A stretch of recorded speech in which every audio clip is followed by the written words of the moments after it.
آپ کی کیا انڈرسٹینڈنگ ہے ایز اے ایجوکیشنسٹ؟ کیا یہ ماڈل ٹھیک ہے کہ اسائنمنٹ اینڈ ٹرائل کے ساتھ ہم آگے بڑھیں، یا اس طرح سے آغاز میں کہیں بھی آئیڈینٹیفائی کر دیا جائے کہ بچوں کو اس فیلڈ میں جانا ہے تو اس کے اندر اس کو آگے لے کے جایا جائے؟ میں اس سے تھوڑا سا اگر ہٹ کے بات کروں کہ ایسا میرے ساتھ ایسا نہیں ہے. یعنی میری پی ایچ ڈی جو ہے وہ کامرس میں ہے، اور کامرس کو اب اکاؤنٹنگ اینڈ فائنینس کے نام سے جانا جاتا ہے. یعنی جیسے جرنلزم تھا، پھر میس کمیونیکیشن ہو گیا، پھر میڈیا اینڈ کمیونیکیشن، تو نام بدلتے گئے.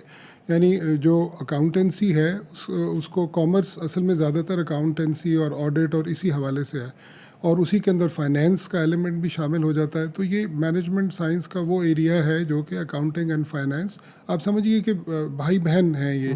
تو میں اپنے مین جو فوکسڈ ایریا تھا اس سے باہر نہیں نکلا، اسی کے اندر میں رہا.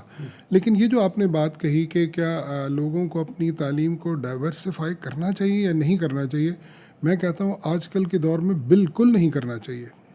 یہ وہ زمانہ گزر گیا کہ جب جناب 4 MA کیے ہوئے ہیں انہوں نے اور اس کے بہت قابل آدمی سمجھے جاتے تھے. جتنی تیزی سے تعلیم کے اندر اور نالج کے اندر اضافہ ہو رہا ہے، تو یہ ممکن ہی نہیں رہا کہ ایک آدمی بہت سی چیزوں کا ماہر ہو سکے. آپ دیکھیے کہ کیسی کیسی اسپیشلائزیشنز آ گئی. ابھی اکاؤنٹنگ کا ہم ذکر کر رہے ہیں، تو جو پروفیشنل اکاؤنٹنٹس ہیں، چارٹرڈ اکاؤنٹنٹس ہیں ہمارے، جو وہ اس کے اندر بھی اب تخصیص کا عمل شروع ہو گیا.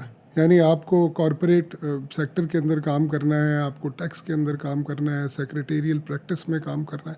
تو یعنی ایک چیز جو جرنل سمجھی جاتی تھی، تو اس لیے میں یہ سمجھتا ہوں کہ جو بھی ہمارے اسٹوڈنٹس، جو ہمارے طلباء و طالبات اپنی زندگی کا کریئر بنانا چاہ رہے ہیں اور آگے بڑھنا چاہ رہے ہیں، میں ان کو بہت شدت سے یہ بات کہوں گا کہ کسی ایک چیز کو پکڑ لیجئے اور اس کے اندر وہ مہارت حاصل کیجیے اور اس کو اس مقام پہ پہنچائیے کہ پھر کوئی آپ کا مقابلہ نہ کر سکے. وہ جو ہم کہتے ہیں نا کہ ہمیشہ ٹاپ از آلویز ایمٹی، اوپر آپ کے لیے ہمیشہ جگہ موجود ہوگی. تو اگر آپ پنجابی زبان میں پڑھتے ہیں، فرض کیجیے آپ فارسی سیکھتے ہیں، آپ فلسفہ سیکھتے ہیں، جس کا بظاہر تو کوئی بہت زیادہ مانیٹری بینیفٹ نہیں ہمیں نظر آتے، لیکن یقین کیجیے اگر آپ اس کے اندر وہ مہارت وہ درک حاصل کر لیتے ہیں تو آپ کی قدر بھی ہوگی، اور مالی طور پر بھی آپ کو جو ہے وہ زندگی کے اندر اس کے اندر آسودگی نصیب ہوگی.